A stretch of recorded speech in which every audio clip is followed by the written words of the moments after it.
सतसार। द्वितीय वंदन राम जी जिन मेट्या भरम विकार। तृतीय वंदन सब संत जन अनंत कोटि जन सार।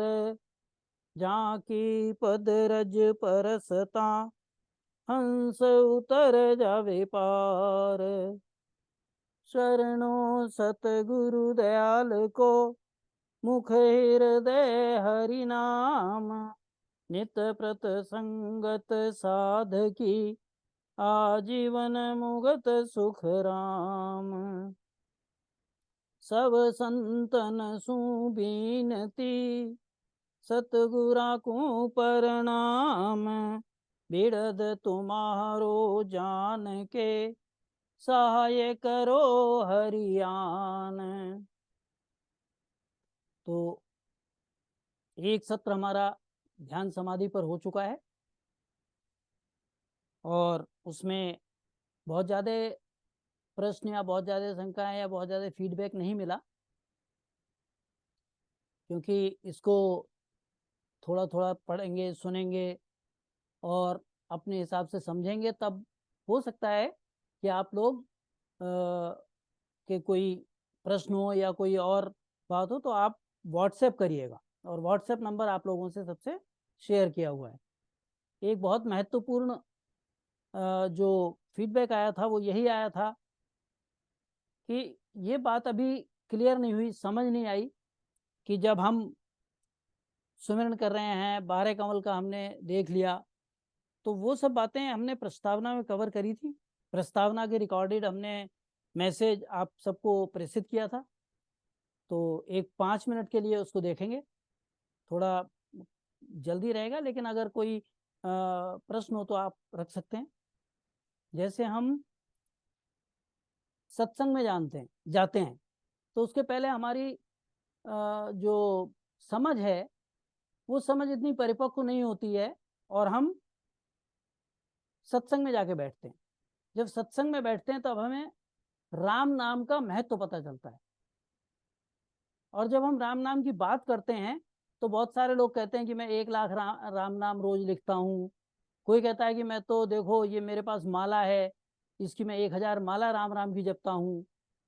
और किसी से बात करो तो वो क्या करता है कि मोती रखता है, एक बैग से दूसरे बैग में मोती डालता रहता है। ये मैं उनकी बात कर रहा हूँ जो गुरु महाराज की वाणी पढ़ते हैं, उनमें भी ऐसे लोग हैं। तो इस तरह से वो सत्स्वरूपी राम को जानना, परमात्मा को जानना, साहिब को जानना, ज्ञान सुनकर, वो हमारी पहली सीढ़ी होती है। और कहाँ मिलता है वो ज्ञान हमें सत्संग में मिलता है। किस सत्संग में? कि जहाँ ऐसे संत मौजूद हैं, वो संत इसको आपके समक्ष खोलते हैं और चाहते हैं कि जितनी हमारी सत्संग में आए हैं लोग, सभी इस बात को समझें और परमात्मा को जानें। फिर क्या होता है कि वो धीरे धीरे संगत कर गुरुदेव जी पावे, फिर गुरुदेव मिलते हैं। और जब गुरुदेव मिले तो वो बताते हैं कि अरे तू राम राम तो कर रहा है, लेकिन तुझे करना कैसे? तो हमने देखा था कि आसन लगा के करना है, ठीक है, आती जाती श्वास में करना है। ये विधि कहाँ से मिलती? ये जब हम साध का संग करते हैं, जब हम संत सदगुरु की शरण में जाते हैं, तो कहते हैं पहले हमें राम नाम मिला, फिर हमने विधिवत सुमरण देखी, और करते करते हमें 12 कमल की बात पता चली कि शरीर में वो 12 कमल हैं कैसे। उन 12 कमल को हमने खोला। हमारे गुरुदेव की कृपा से हमारे अंदर निरंतर प्रकट हुआ, 12 कमल का छेदन हुआ। तो अगर उस समय कोई हमसे कुछ और बात कहे तो हम कहते हैं नहीं भाई यही रास्ता ठीक है, ये 12 कमल जब तक छेदन नहीं होंगे अमरलोक नहीं मिलेगा। क्या राम नाम वाले को नहीं मिलेगा? 100% मिलेगा। विधिवत सुमिरन वाले को 100% मिलेगा। लेकिन ये अवस्थाएं आपकी कैसे बदलती हैं कि धीरे धीरे धीरे धीरे आप में वो परिवर्तन आता रहता है। आगे फिर क्या होता है कि आप संगत में सुनते तो हो कि कोई अखंड ध्वनि होती है, ना तो आपको वो सुनाया जा सकता कि ऐसी अखंड ध्वनि सुनो, ठीक है। जैसे बहुत सारी संगत में मैं देखा है मैंने, मतलब सत स्वरूपी विज्ञान ज्ञान में नहीं, दूसरी संगत में मुरली कहते हैं, मुरली होगी। मुरली का मतलब क्या है कि वो अखंड ध्वनि सुनने की कोशिश करते हैं। एक जगह मैं राधा स्वामी संप्रदाय में देखा, क्या करते हैं, कान में उंगली डालकर और सुमिरन करते हैं, तो उसमें उसको अखंड ध्वनि की पाने की चेष्टा करते हैं। लेकिन जब सदगुरु के शरणागति में आते हैं, आज के समय में राम राम आती जाती श्वास में करने से, जो गुरु महाराज राम नाम में छोड़ गए, उससे वो अखंड ध्वनि मिल जाती है।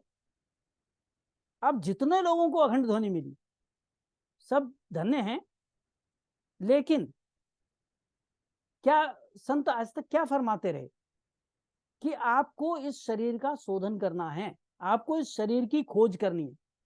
लेकिन जब उनसे पूछो कि अखंड ध्वनि के बाद क्या करें, तो उसमें हैं अलग अलग मत जो कहते हैं उसको हम, वो विषय हम यहाँ नहीं ले रहे। हम ये ले रहे हैं कि गुरु महाराज ने क्या बताया कि आपको अखंड ध्वनि मिल गई, उसके बाद आप क्या करो। तो जो आगे की बात है वो आपको कहाँ मिलेगी, वो इस ध्यान समाधि में मिलेगी। तो पहले हमें जिस तरह से हम राम नाम पे हमें विश्वास आया, बाकी चीजों पे पर्दा पड़ा हुआ था, फिर हमें विधिवत सुमरन पे विश्वास आया, फिर हमने 12 कमल देखे, फिर हमने अखंड ध्वनि पाई। तो आज हम इस सत्र के माध्यम से धीरे धीरे सने सने ये जानेंगे कि ये जो ध्यान समाधि अवस्था ये क्या है, इसको कैसे हम पाएं, क्या ये अखंड ध्वनि से आगे है।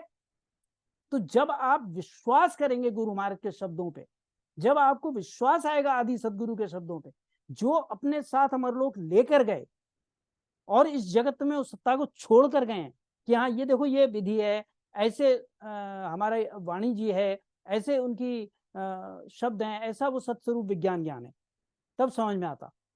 इसमें क्या नहीं मिलेगा, दो चीजें रह जाती हैं, ध्यान से देखें, दो चीजें रह जाती हैं कि 5 ज्ञान कैसे प्रकट होते, वो ध्यान समाधि में नहीं है। इतना अवश्य लिखा है कि गहवाऊ आता अचानक आता, और किसको मिला ये भी लिखा है। और गुरु महाराज ने कहा है कि ये सत्स्वरूपी संतों को मिलता है, ये बात भी है वाणी जी में। लेकिन कैसे मिलता है इसको, इस विषय को जब हम ध्यान समाधि विषय सुन रहे हैं तो इसका हमने आपको एक दायरा सेट कर रहे हैं कि आपको अखंड ध्वनि के बाद की स्थिति तो मिल जाएगी, लेकिन 5 ज्ञान कैसे प्रकटते ये नहीं मिलेगा। दूसरा क्या नहीं मिलेगा कि अमर प्रेस्ता कब आता है, वो आपके जीवित अवस्था में आएगा, आपको लेने आएगा, या आपको पहले आकर आपसे कहेगा कि चलो अमर लोग। वो चीज आपको इसमें ध्यान समाधि में हो सकता है कि कोई वरिष्ठ संत इसको जानते हो और बता सके, तो उनका स्वागत है, और वो जब चाहें तब रेज हैंड करके बता सकते हैं। हमने कुछ चीजें अपनी लाइफ टाइम में मैंने देखी सुनी, उन सब चीजों को देखा समझा और यहां पर खास खास बातें रखी। जैसे क्या आप 12 कमल के बारे में जानते हैं? ये एक पहले जैसे ही हम आए और हमने सुना तो 12 कमल की बात होती थी, जगह जगह हमने पोस्टर लगे हुए देखे, हमारे रामद्वारे में जगह जगह वो चित्र टंगा रहता था। वो थोड़ा बहुत वेरिएशन होगा, उसकी बात हम यहाँ करेंगे ही ध्यान समाधि में। फिर उस 12 कमल के बाद मान लो 12 कमल को जान लिया तो क्या करें, तो आपके लिए जो अनुक्रमण का आपको पहले दिन दिखाई थी उसके बिंदुओं पे विचार करिए कि उसमें उस इंडेक्स में, उस अनुक्रमण का में क्या क्या चीज गुरु महाराज ने ध्यान समाधि में बताई है, समझाई है हमें। दूसरा, हम सुनते आए कि एक श्वास में होता है सिवर्ण 70 करोड़, और हमारे हुआ तो कहते हैं क्या आपके नक्शे चक तक रोम रोम में रंकार होता है, क्या ये अनवरत होता है, क्या ये लगातार होता है? तो जिसके होता है बहुत अच्छी बात है, हमने यही इसमें प्रस्तावना में रखा और बताया कि आप क्या करें, अलौकिक ग्रंथ सुने और विश्वास करें, राम राम करें आती जाती श्वास में, आपके होगा। ध्यान समाधि में क्या होगा कि जैसे आपके शरीर में रक्त प्रवाह होता है, जैसे आपके शरीर में खून दौड़ रहा है, इस तरह से सत्य स्वरूपी सत्ता का अनुभव होगा आपको। आपके हाथों में, आपके पैरों में, आपकी जिह्वा में, आपके कागलिया में। मैंने प्रथम सत्र में बताया आपको कि आपके क्या होगा कि हर समय आपके वो आपको अगम देश में ले जाने के लिए करेगा, आप पे मते चढ़ेगा। वो कैसी रीति बनेगी, वो इस ध्यान समाधि को समझ के करके हम लोग पाने की चेष्टा करें। फिर तीसरा पॉइंट, अधर्म नियंत्रण की बात करते हैं, और 10वें द्वार पर नियंत्रण की अखंड ध्वनि की बात करते हैं। ये विषय यहां पर नहीं लिया जा रहा है, लेकिन इन दोनों के लिए करना क्या है कि आप ध्यान समाधि अंग की साखियां पढ़ें, समझें, अनुक्रमण का एक बार देख लें जो अभी दिखाएंगे आपको, और फिर इन दोनों पे अपने अनुभव को और गुरु महाराज ने जो इसके अंदर वर्णन करे उनसे एक बार मिलान कर लें कि वो जो अखंड ध्वनि जिसकी हम बात करते हैं उसकी रीति, उसका हमारे जैसे हमें ये समझ में आया कि हम राम राम करेंगे तो जाग्यो नाम तन थर हरियो, जद तद केवल पासी, लाखा गुना खून पड़ जावे, तोई मीन खा दे आसी।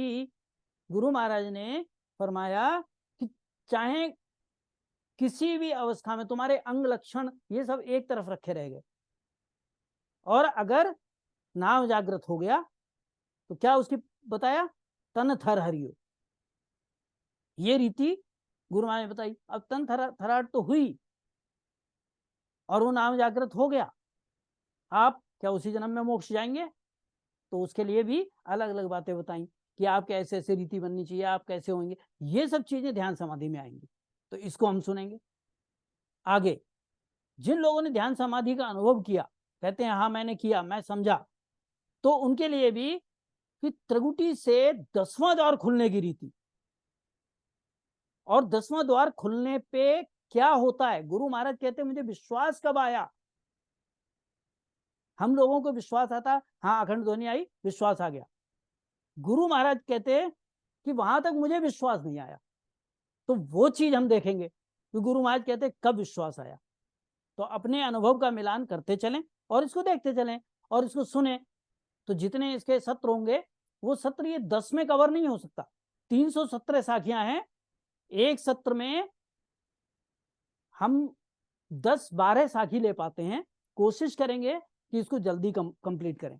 तो अभी तक हमने प्रस्तावना दे तो आप लोगों को अभी कवर करी मैंने।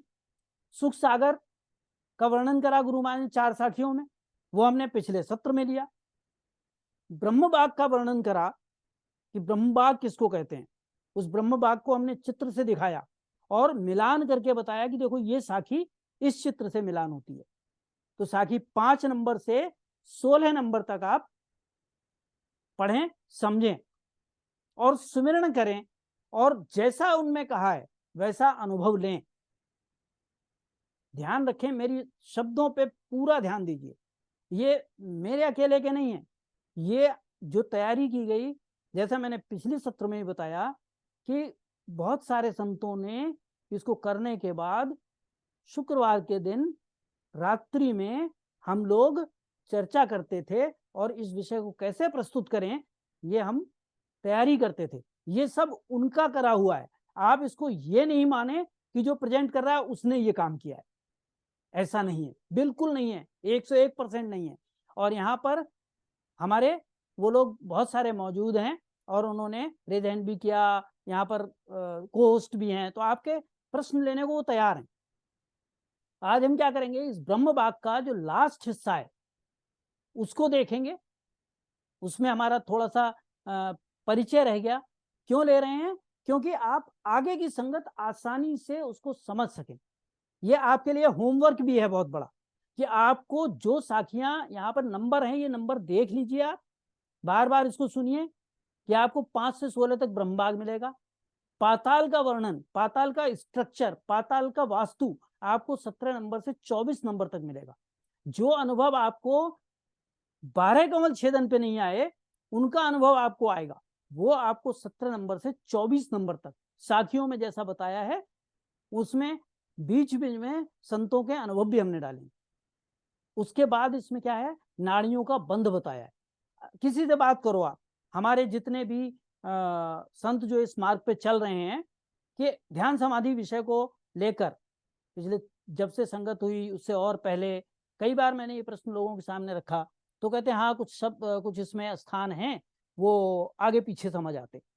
मतलब पहले बात अगर गुरु महाराज अमरलोक की कर लेते हैं, फिर बाद में बात करते हैं पार ब्रह्म के देश की, फिर बाद में बात करते हैं भ्रकुटी की, फिर बाद में आ जाता है उतर के पाताल। तो ये समझ नहीं आया, मतलब इसका क्रम समझ नहीं आता।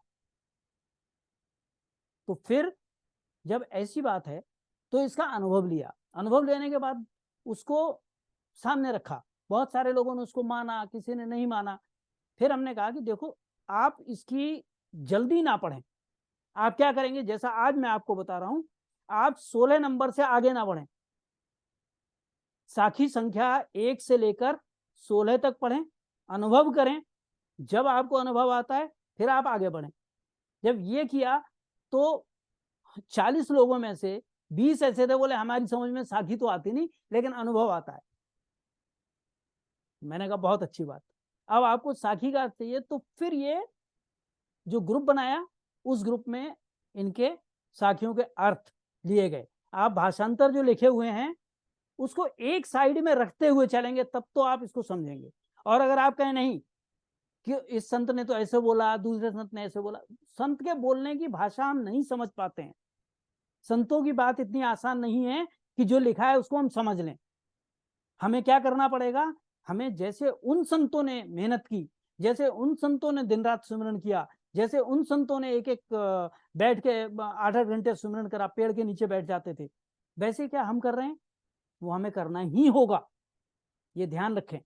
और इसमें क्या है कि अगर ये अनुभव लेने हैं तो आपको आसन लगाकर, जैसे ये संत का बच्ची का फोटो है यहाँ पर, हाथ सीधे रख के ही बैठेंगे, हाथ गोदी में रखे नहीं बैठेंगे, पीठ सीधी रखेंगे, इसी तरह से सुमिरन करेंगे। आपको चौथा क्या मिलेगा, आज हम पाताल तक जाएंगे, यहाँ तक की वर्णन लेंगे। फिर नाड़ियों का बंध, गुरु महाराज ने बताया पूरे शरीर की नाड़ियों में कैसे अनुभव आता है, वो बताया नाड़ियों के बंध को। अभी बंध के संबंध में जो हमारा मत बना हुआ है उससे थोड़ा सा हट जाइए, एक बार आप पढ़ लीजिए तो आपको समझ आएगा कि ये बंध की क्या बात कर रहे हैं गुरु महाराज। तो नाड़ियों का बंध है साखी 25 से लेकर 71 तक, इसमें 1-2 सत्र लगेंगे। मेरू बंध की बात करी गुरु महाराज 72 नंबर से 164 तक। फिर गुरु महाराज ने त्रिकुटी बंध की बात की, साखी नंबर 165 से लेकर 218 तक। फिर गुरु महाराज कहते कि अब तुम कहां पहुंचे, कि अब उस स्थान पे पहुंचे कि जहां आंखों के मध्य में आपके स्थान है। उसको गुरु महाराज ने फिर बताया कि इस बंध से आगे आपके लिए 3 रास्ते खुलते। पार ब्रह्म सत्यलोक का वर्णन करा 219 से 274 नंबर साखी तक। फिर बताया सिद्ध शिला का जिसमें 275 से लेकर 296 नंबर साखी तक। फिर अमरलोक का जिसमें 297 से लेकर 313 तक वर्णन बताया 10वां द्वार खुलने का। फिर सारांश में गुरु महाराज ने बताया कि ये जगत में बताने वाले बहुत हैं, उपदेश करने वाले बहुत हैं, अर्थ करने वाले बहुत हैं, लेकिन लिव बंद बिरला पेक, यहां पे उन्होंने गुरु महाराज ने इतना हम सबको समझाते हुए इस ध्यान समाधि अंग को बंद किया। तो हमारी जरूरत क्या है, पहली जरूरत है कि आपको नियंत्रण मिला, आपके अखंड ध्वनि आ रही, और इससे लेकर और आप लिव बंद सुमिरन कर रहे हैं, लयबद्ध सुमिरन कर रहे हैं, उसके बीच में आपको क्या करना है, ध्यान कहां रखना है, उसका वर्णन गुरु महाराज ने ध्यान समाधि में किया है। तो ये जो है ये थोड़ा सा आप सबने बोला, इसलिए मैंने जो मेरे पास फीडबैक आई पिछले सत्र की उसको लेकर यहाँ कवर किया है। हो सकता है कि मेरे समझाने करने में थोड़ा सा फर्क रह गया हो, तो जो भी संत इसको और अच्छी तरह से 2 शब्द बोलना चाहें वो ले सकते हैं।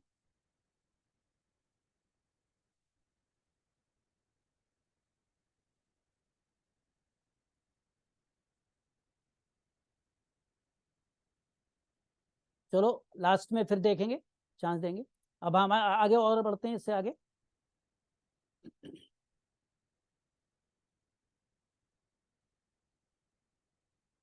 तो अब मैं 1 मिनट का समय चाहिए, मैं इसका दूसरा भाग खोलता हूँ, ब्रह्म भाग जिसका वर्णन किया था।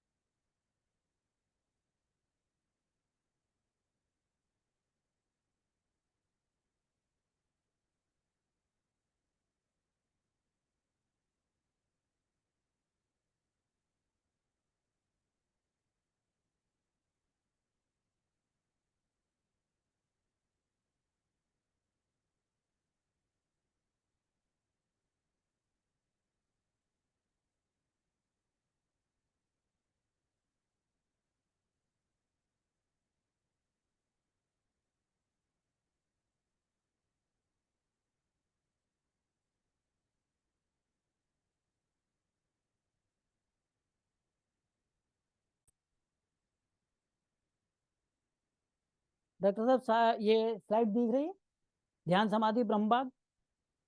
हाँ हाँ, दिख रही दिख रही। हाँ, अब मैं इसमें आगे बढ़ता हूँ, और ये सब हम कवर कर चुके कि कैसे कैसे अनुभव हमारे मस्तिष्क में, जिसको ब्रह्म बाग बोलते हैं, उसमें कली क्या है, फूल क्या है, उसमें गुरु महाराज ने बहुत सारी शब्द नए प्रयोग करे, उन सब का हमने देखा। लास्ट में इस त्रिकुटी की बात करी, तो इसमें गुरु महाराज क्या फरमाते उसको एक बार हम रिपीट कर रहे हैं। अब हम आगे के 3 चित्रों के माध्यम से आंखों के मध्य से जुड़े हुए 3 मार्गों को देखेंगे। यहाँ इनको समझने का उद्देश्य यह है कि आगामी सत्रों में ध्यान समाधि विषय की गहनता को समझने में आसानी हो। सहज में इस स्थान को भ्रिकुटी और त्रिकुटी बोल देते हैं। कहीं कहीं इसे त्रिवेणी संगम भी कहते हैं। इनके प्राथक्य यानी कि अंतर को भी समझने का प्रयास करेंगे।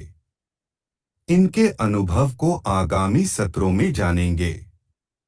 आदि सतगुरु के बहुतायत में रामस्नेही शिष्य इससे परिचित ही हैं, क्योंकि उन्होंने ऐसा अनुभव किया है। जो भाई बंधु साधना में लगे हैं, उनको सत्य स्वरूप विज्ञान ज्ञान से परिचित कराने के उद्देश्य से इसको संक्षिप्त रूप में रखने का प्रयास है।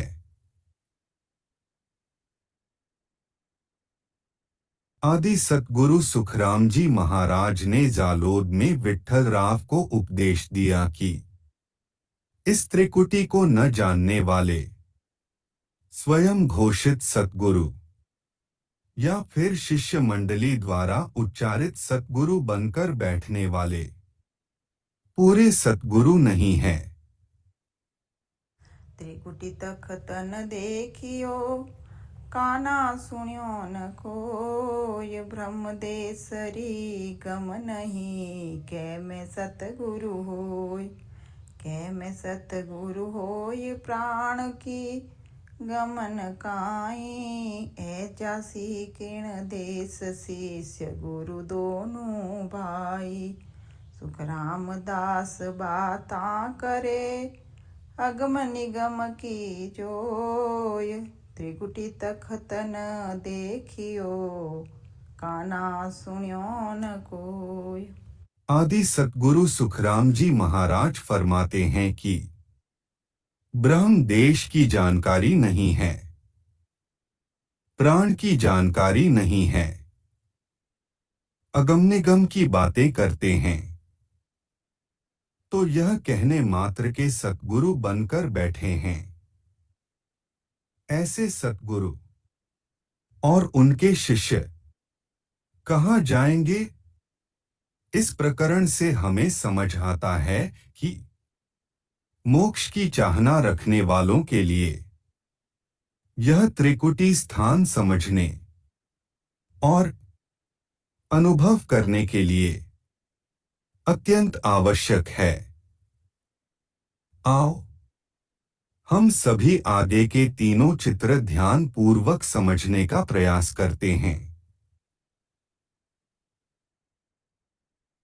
तो इसमें जो हमने पिछले वाले सत्र में देखा समझा कि एक स्थान है भृगुटी, और भृगुटी से 3 हमारी रीतियां इस शरीर में चलती हैं।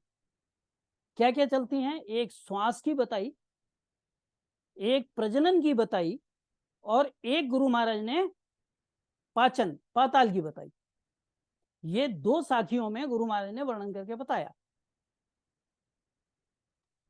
कि यहां से ये 3 अलग अलग हैं।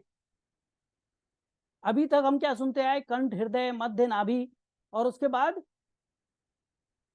लिंग स्थान और गुदा स्थान हम समझते आए कि ये पाताल में है। तो ऐसे ही है, लेकिन जब आप ध्यान समाधि विषय को पढ़ें तो पहले आप अनुभव कहां ले रहे हैं? मस्तिष्क में, ब्रह्मांड में। जो आपको अखंड ध्वनि आ रही है वो आपके जैसे आ रही है वैसे ही आती रहेगी, वैसे वो तो कभी खत्म होनी नहीं। वो जहां आप बैठे हैं बैठे हैं। जैसे आप पहाड़ की चोटी से नीचे देखते हैं ऐसे ही शरीर की शोधन करो। आप इसको बाहर खोजने की कोशिश मत करो। ध्यान समाधि में गुरु महाराज यही बात हमें समझाने का प्रयास कर रहे हैं, यही हमें समझा रहे हैं। क्या देखोगे? ब्रह्मांड में देखो। ब्रह्मांड के बाद भृगुटी पे आप आ जाएंगे। भृगुटी से ये 3 आपको रास्ते अलग अलग दिखेंगे। उन रास्तों से आप कहां जाएंगे? पाताल में। और पाताल का वर्णन आज हमें लेना है। तो एक रास्ता ये है। इस रास्ते से जो योगी क्रिया करने वाले हैं वो इसी भृगुटी से ऊपर चढ़ते। तो ये तो कुदरतन रास्ता है कि आपके भृगुटी से ये 3 नीचे उतरते हैं। अब मूल द्वार से अर्थात पाताल से ध्यान लगाकर ऊपर चढ़ने वाले वो कुदरती रास्ते पे नहीं जाते। वो क्या करते हैं? उल्टा रास्ता पकड़ते हैं।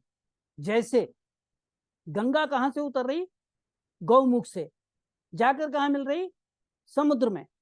अब कोई उसको उल्टा चढ़ना चाहे कि ये समुद्र से उठकर और मैं पहुंचना चाहता हूं गौमुख तक, और फिर गौमुख में कहां से आई कि वो स्वर्ग से उतरी है तो मैं स्वर्ग गंगा प्राप्त कर लूंगा।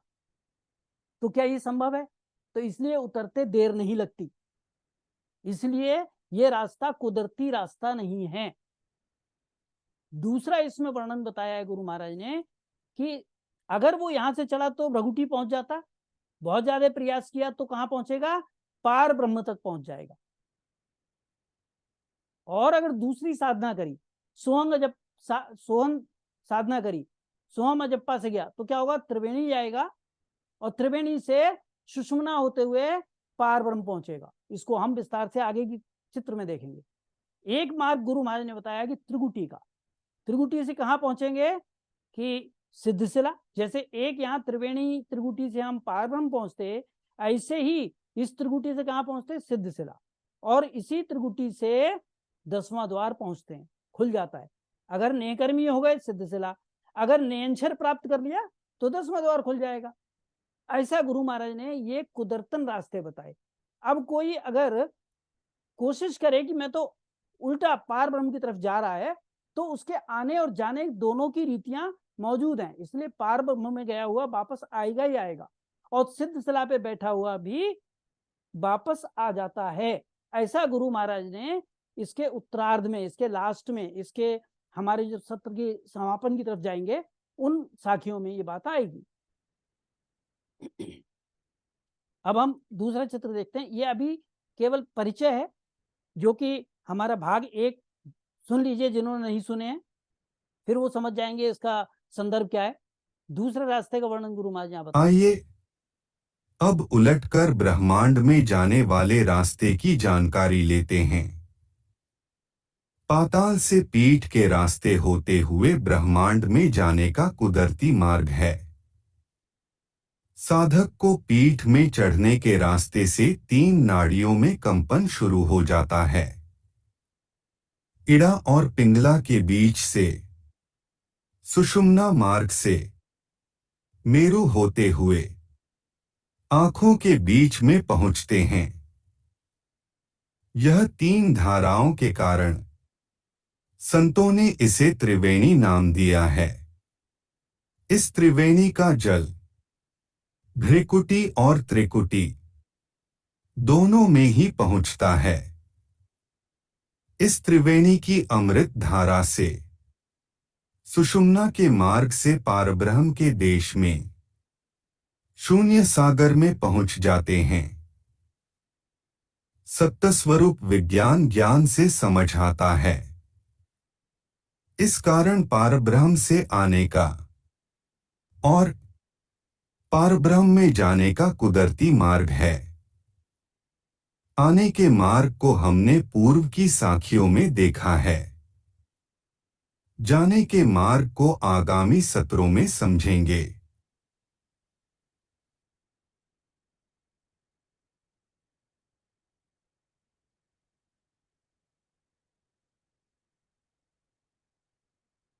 पहले के 2 चित्रों में हमने भृकुटी और त्रिवेणी को जाना है।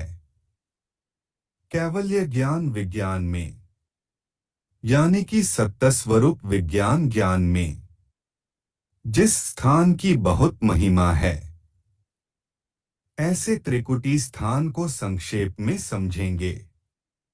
ध्यान समाधि में आदि सतगुरु सुखराम जी महाराज ने 3 भागों में इस स्थान को समझाया है। पहला त्रिकुटी से पारब्रह्म जिसे सत्यलोक कहा है, यानी कि जिसे अमरलोक सत्यलोक कहते हैं, उससे अलग है। दूसरा त्रिकुटी से सिद्धशिला, जिसे तीर्थंकरों का स्थान कहा है, और इनसे आगे त्रिकुटी से 10वां द्वार खोलने का साधन समझाया है। जिस प्रकार हमने जाना कि भृकुटी से श्वास, उत्पत्ति और पाचन अलग अलग हैं, वैसे ही त्रिकुटी से सत्यलोक पारब्रह्म, सिद्धशिला और 10वां द्वार खोलने के मार्ग अलग अलग हैं। इसको आगामी सत्रों में विस्तार से सुनेंगे, समझेंगे और अनुभव पाने को तत्पर रहेंगे। इसके साथ ही ध्यान समाधि के 2 भाग, पहला सुख सागर और दूसरा ब्रह्म बाग समझा। अब आप इस विषय पर अपने प्रश्न रख सकते हैं। आगामी 2 दिनों में इस सत्र पर अपनी प्रतिक्रिया व्हाट्सएप पर प्रेषित कर सकते हैं। कृपया दिए गए नंबर पर कॉल यानी फोन न करें। सभी को राम राम सा। तो अभी हमने देखा और इसकी साखियों का भी संदर्भ आपको दिया गया है। उन साखियों को हमारे सभी जितने भी साधक हैं वो जरूर इसको पढ़ें और उसको देखें, समझें। और सबसे मेरा निवेदन यही रहेगा कि इसमें 1 से 15 तक साखी पढ़ने, 14 तक पढ़ने के बाद उसको अनुभव में जरूर लाएं, बैठें, सुमिरन करें और उसको ध्यान दें। जैसा आप 10वें द्वार पे अखंड ध्वनि सुनते हैं, उसका प्रसार वहां से नीचे की तरफ इस मस्तिष्क में भी शुरू कीजिए। और जिन लोगों ने किया है वो हमारे साथ इसमें अपना अगर अनुभव शेयर करना चाहेंगे तो कर सकते हैं। जो आपने परसों सुना और अगर किसी ने किया है तो वो लोग अनुभव शेयर कर सकते हैं। अब मैं तीसरे भाग की ओर चलता हूं।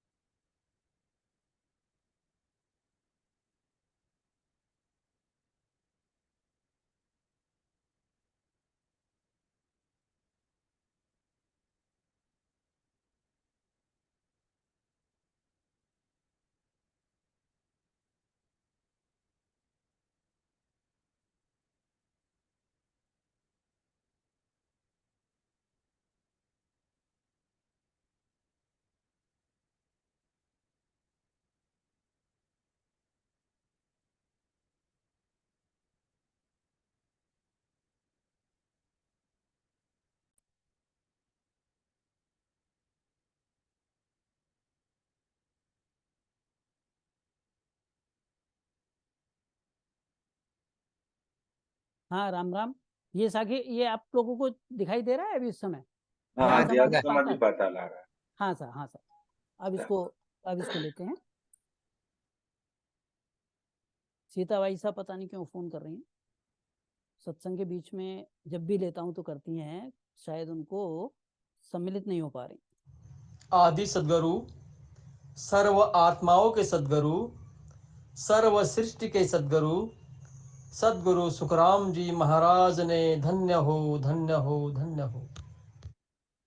अभी तक हमने ध्यान समाधि के 2 भाग जाने। पहला सुख सागर तथा दूसरा ब्रह्म बाग। पृथ्वी पर हम रहते ही हैं तो यहाँ का रहन-सहन बहुत परिमाण में जानते हैं। ध्यान समाधि की साखी संख्या 17 से 24 में पाताल के रहन-सहन का परिचय है। नेह अंछरी संत निस्दिन ऊंडी गहरी स्वान सुश्वास में लयबद्ध राम राम सुमिरण करते हैं तो भ्रिकुटी से पाताल का रास्ता खुलता है।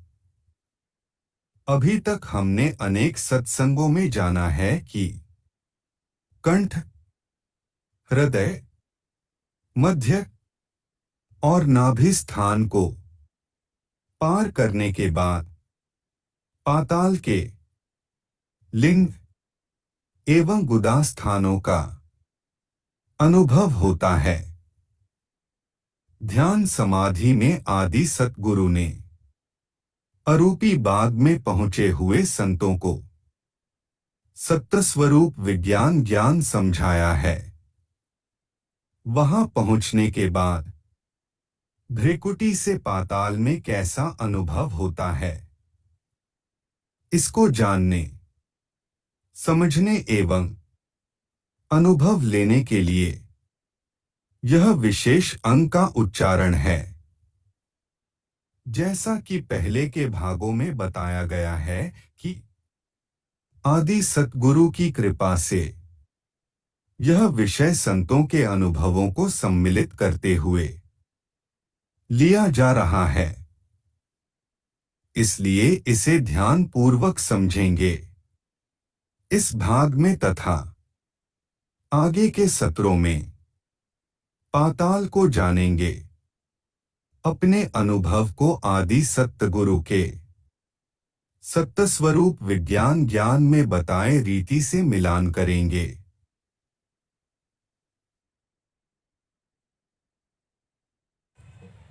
एक अचंबो देखियो नागलोक में जाए, दुनिया को सुख राम के नागन से सन खाए।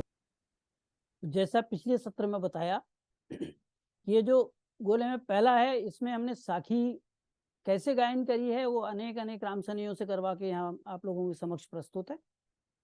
दूसरा जो बना हुआ है केसरिया रंग का, इसमें साखी का भाषांतर संतों की वाणी से लिया गया है। और तीसरा जो पिंक कलर का है, लाल रंग का है, इसमें इसका विवेचन है। इस विवेचन को जो हमारे वरिष्ठ संत हैं, जो हमारे संत हैं, जो रामसनेही हैं, वो इसमें अपना मत, इसमें सुधार के लिए सुझाव अवश्य भेजें। तो हम पहले भाषांतर आप लोगों को सुनाएंगे, उसके बाद हम आपको इसका विवेचन सुनाएंगे, जो एक छोटे से ग्रुप ने तैयार किया और इसको AI के माध्यम से, आर्टिफिशियल इंटेलिजेंस के माध्यम से यहाँ पर आपके समक्ष रखा जा रहा है। आदि सतगुरु सुखराम जी महाराज फरमाते हैं कि नागलोक में जाकर एक आश्चर्य देखा। शेषनागिन दुनिया को नहीं खाती है।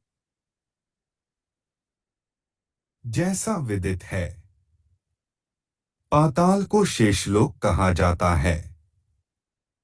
शेष का अर्थ है बचा खुचा। तो आगे के चित्रों में समझेंगे कि पृथ्वी का बचा खुचा क्या क्या पाताल में जाता है।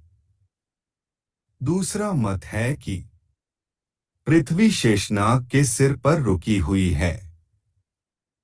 इसके पक्ष में ऐसा भी कहते हैं कि पृथ्वी ब्रह्मांडीय तरंगों के आधार से टिकी हुई है। तो हम यह भी देखेंगे कि हमारा शरीर रीढ़ की तिकोनी हड्डी पर टिका हुआ है। यह तिकोनी हड्डी नाग की आकृति की है। पृथ्वी का ज्यादा मात्रा में शेष अपशिष्ट को यदि शेषनाग माने तो कम मात्रा में रह जाने पर शेषनागिन कहेंगे। जैसा इस साखी में नागिन शेष शब्द प्रयोग किया है। पृथ्वी पर शेष अपशिष्ट अर्थात बची खुची गंदगी पृथ्वी के वातावरण यानी कि परिवेश को नुकसान पहुंचाती है। यहां रहने वालों को कष्टकारक है और आयु क्षीण करती है। पाताल में रीति इसके विपरीत है। बची खुची गंदगी से वहां के जीवन पर दुष्प्रभाव नहीं होता है। यहां के रहने वालों के लिए यह अचंभे की बात है। आगे के चित्रों में शरीर के शेष अपशिष्ट जानेंगे।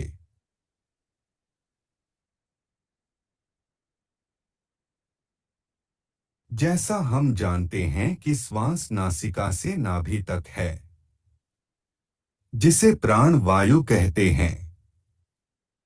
नाभि के नीचे पाताल में 5 प्राण में की दूसरी वायु अपान वायु का स्थान है। यह अपान शेष वायु पाचन एवं पाताल के संचालन के लिए आवश्यक है। अर्थात इस शेष से पाताल को किसी प्रकार का नुकसान नहीं होता है। 5 प्राण अर्थात 5 मुख्य वायु ध्यान समाधि में कैसे आवश्यक हैं, इसे आगामी सत्रों में जानेंगे। आदि सतगुरु ने 84 वायु का विवेचन वायु निर्णय के अंग में किया है। अधिक जानकारी के लिए उस अंग का संदर्भ लें।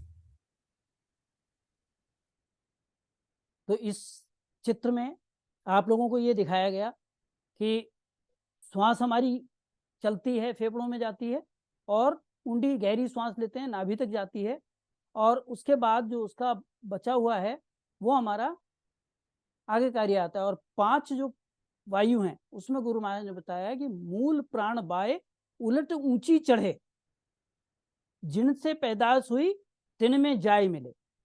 तो इस तरह से उस ब्रह्म वायु का वर्णन गुरु महाराज ने किया है।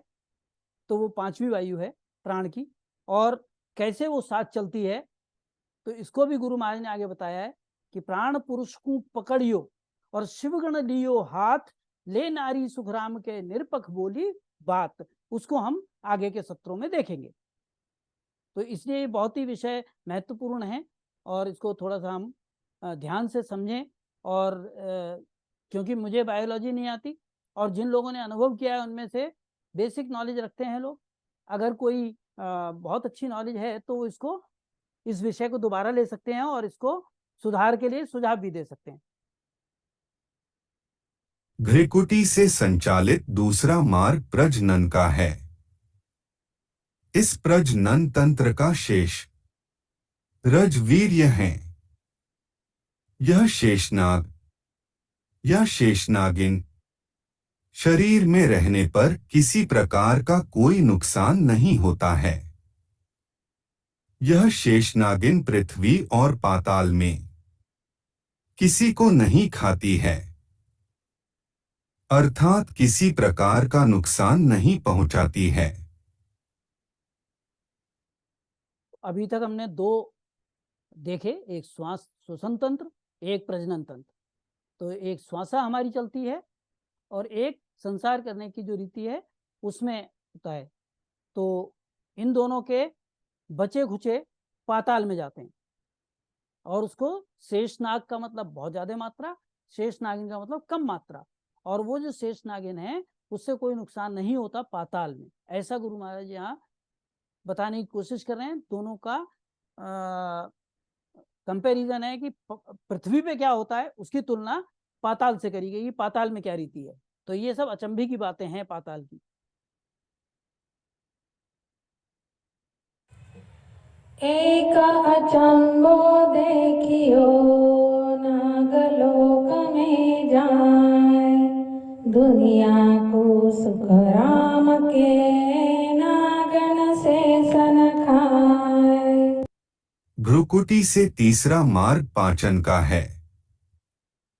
हम सभी जानते हैं कि शरीर रखने के लिए जो आहार लेते हैं उनके द्रव्य, उसकी ऊर्जा, उसकी ताकत संपूर्ण शरीर में प्रवाहित होती है और जो शेष रह जाता है यानी कि बचा खुचा वह पाताल में जाता है। पाताल में पूर्ण होने पर मल मूत्र शरीर से बाहर निकल जाता है। इसका अवशेष बहुत कम मात्रा में शरीर के अंगों में रह जाता है। यह बहुत कम मात्रा में बचा हुआ अवशेष अर्थात शेषनागिन न तो पाचन तंत्र को नुकसान पहुंचाती है और न ही पाताल में किसी अन्य अंग को नुकसान पहुंचाती है, यानी कि नागिन शेष अर्थात शेषनागिन दुनिया को नहीं खाती है। इसी प्रकार का अवशेष यदि नाभि या उससे ऊपर रह जाए तो हानिकारक होता है, जबकि पाताल में हानिकारक नहीं होता है। इतनी अचंभे की रीति हमारे शरीर में परमात्मा ने बनाई है।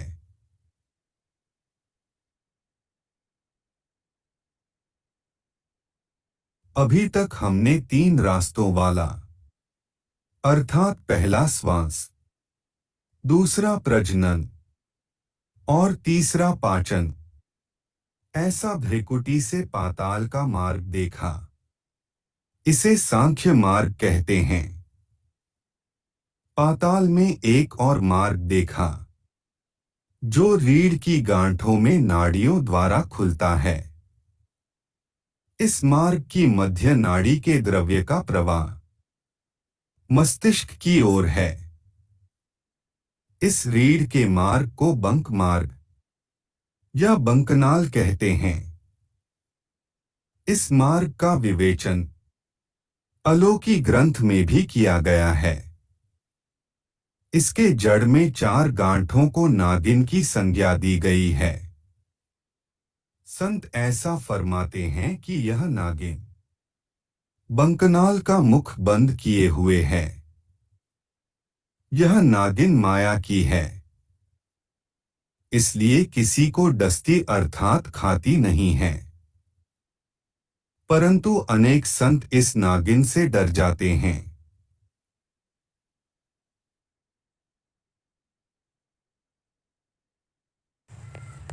लोक बसे पाताल में, 3 किया विद होय, सब सिर छतर धात का नर नारी के जोय। पाताल में जो लोग रहते हैं उनकी ऐसी विधि है कि उन सभी लोगों के सिर के ऊपर धातु का छत्र या छप्पर है। स्त्रियों एवं पुरुषों सभी के सिर पर धातु का छत्र या छप्पर देखने में आता है। पाताल में रहने वाले सभी नर नारियों के सिर पर कुदरती छत्र या छप्पर होता है, जबकि पृथ्वी पर रहने वाले नर नारियों को अपने सिर पर छप्पर या छत या मकान बनाने पड़ते हैं। यहाँ नर नारियों को सिर ढकने के लिए छतरी या छत्र कृत्रिम होते हैं, कुदरती नहीं होते हैं।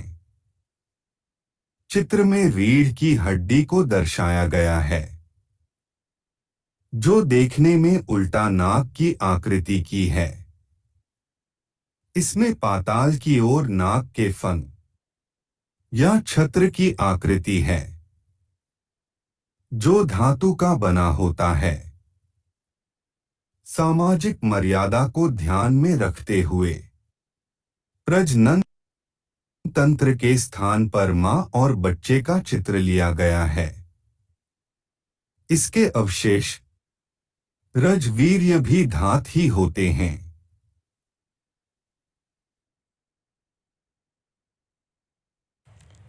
चार नार नर एक है, रहे बराबर जोय।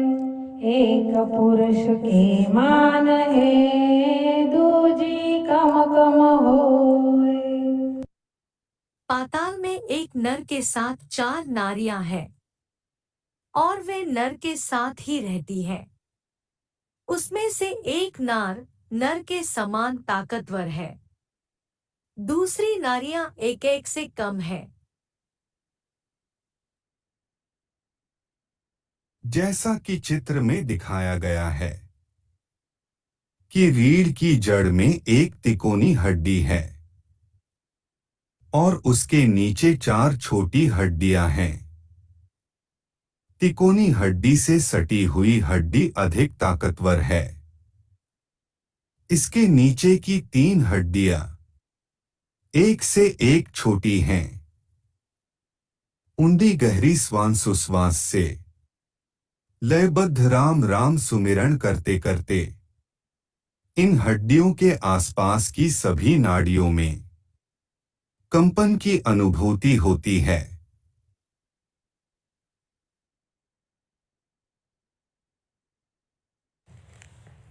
एक एक सुखाटरी, तीजी उणसु जान।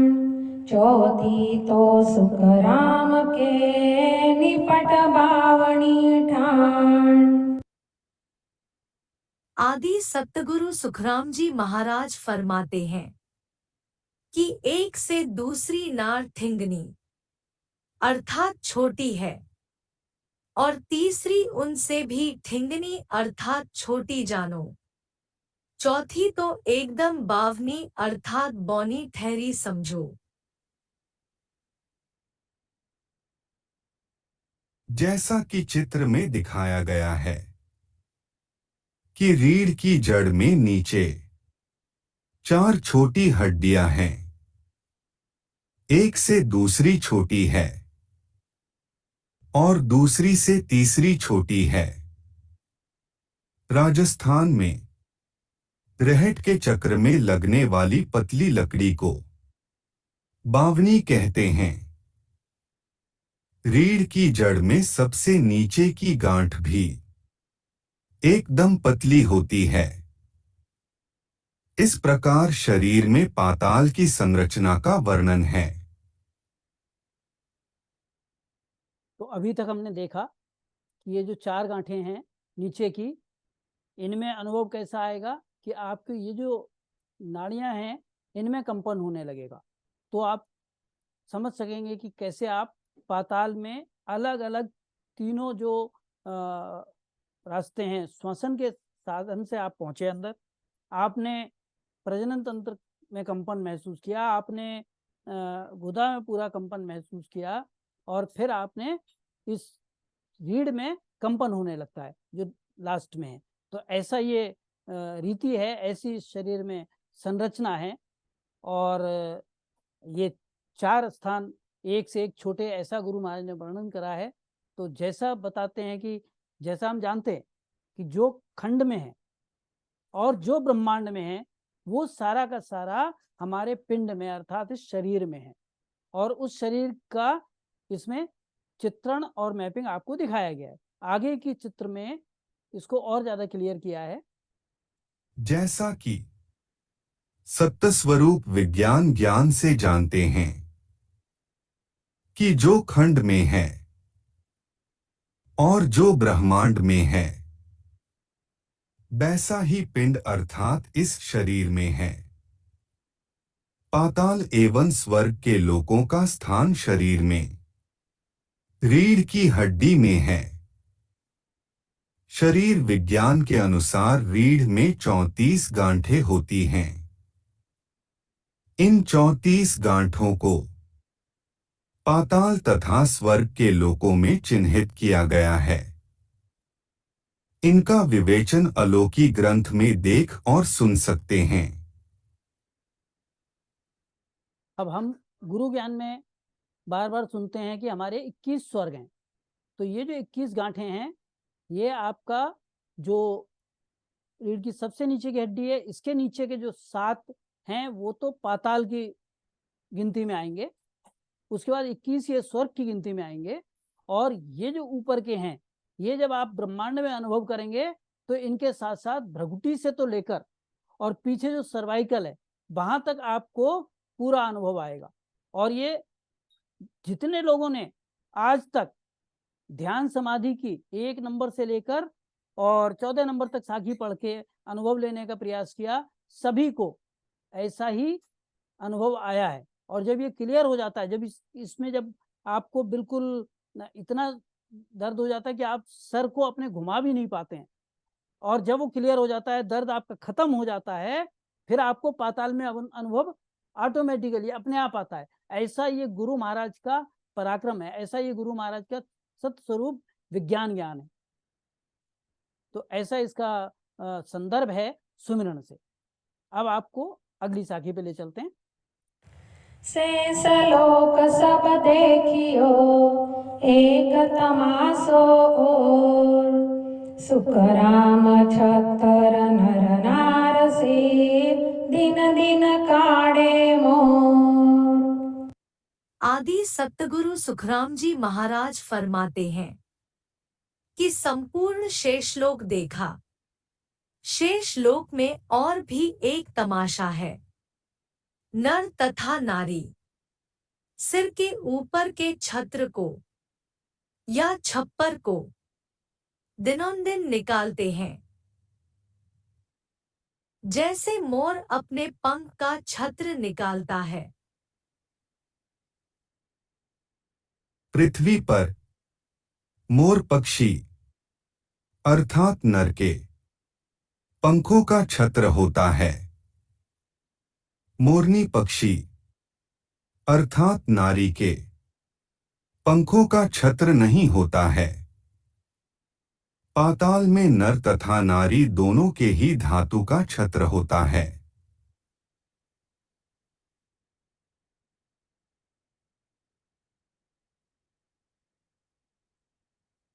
पृथ्वी पर मोर पक्षी वर्षा ऋतु में अपने छत्र को खोलता है और पंखों को निकालता यानी कि गिराता है, जबकि पाताल में नर तथा नारी दोनों ही दिनोंदिन अपने छत्र को निकालते हैं। पाताल में ऐसा तमाशा है जैसा कि पूर्व साखियों में समझा है तथा चित्र में दिखाया गया है कि पाताल में शेष अपशिष्ट पहुंचता है और अधिक होने पर दिनोंदिन शरीर से बाहर निकल जाता है।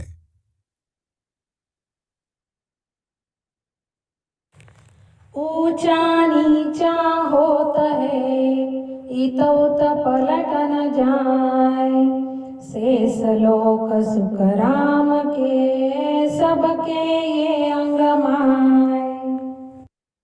आदि सतगुरु सुखराम जी महाराज फरमाते हैं कि पाताल में रहने वालों को ऊपर और नीचे तो हिला जाता है, लेकिन इधर और उधर नहीं पलटा जाता है। शेषलोक में सभी का ऐसा स्वभाव है। पृथ्वी पर रहने वाले दाएं बाएं ऊपर नीचे हिलडुल सकते हैं और पृथ्वी पर रहने वालों का यह स्वभाव भी है। पाताल में रहने वाले ऊपर नीचे हिलडुल सकते हैं, लेकिन दाएं बाएं नहीं हिलडुल सकते हैं। अन्य सत्य स्वरूप विज्ञान ज्ञानी संत अपने अनुभव से इसका अच्छा विवेचन कर सकते हैं। जहां भी विवेचन अपूर्ण प्रतीत हुआ है, वहां प्रस्तुति में लाल त्रिकोण अंकित किया गया है।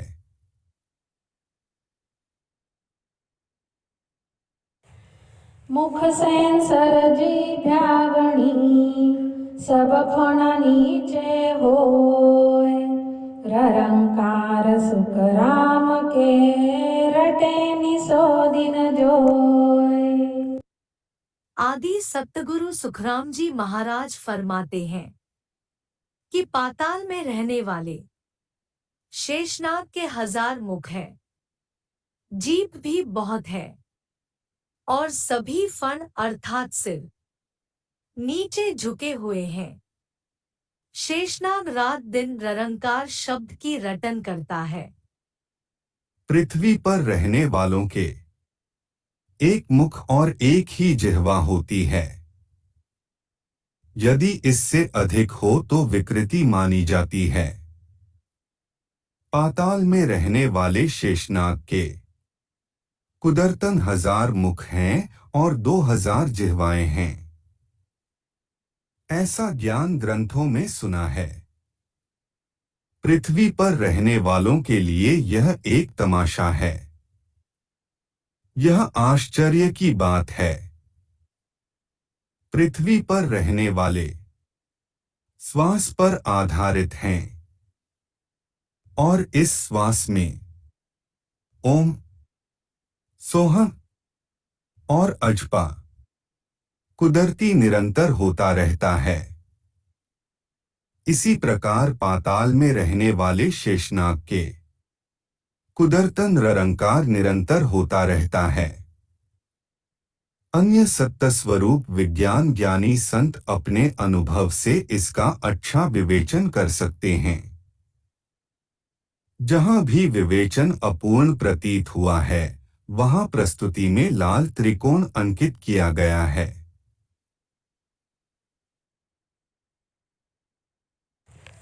अनंत तमाशा और है, कहा लग कहे सुखराम। हम ताकी दी जड़ दसू, जानो सतउन दाम।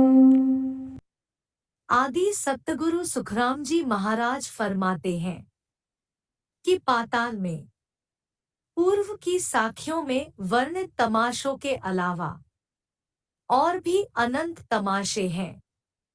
वे तमाशे कहाँ तक कहूँ, हमें तो शीघ्र अति शीघ्र आगे सत्यधाम जाना है।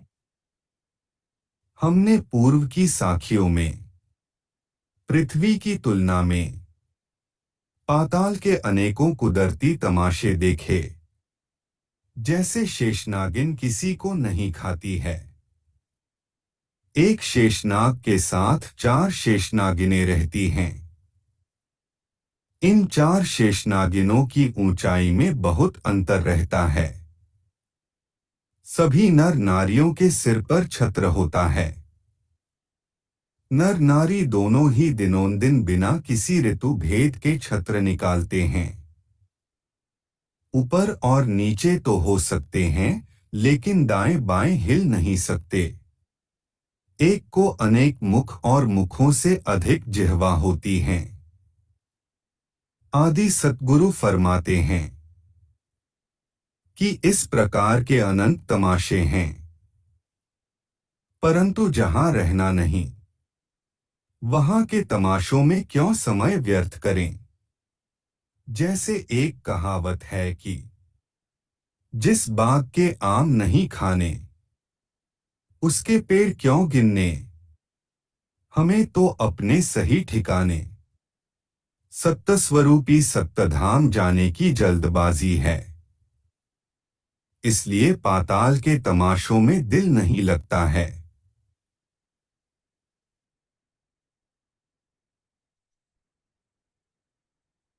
तो इस तरह से पाताल की संरचना हमने देखी, जो गुरु महाराज ने वर्णन की।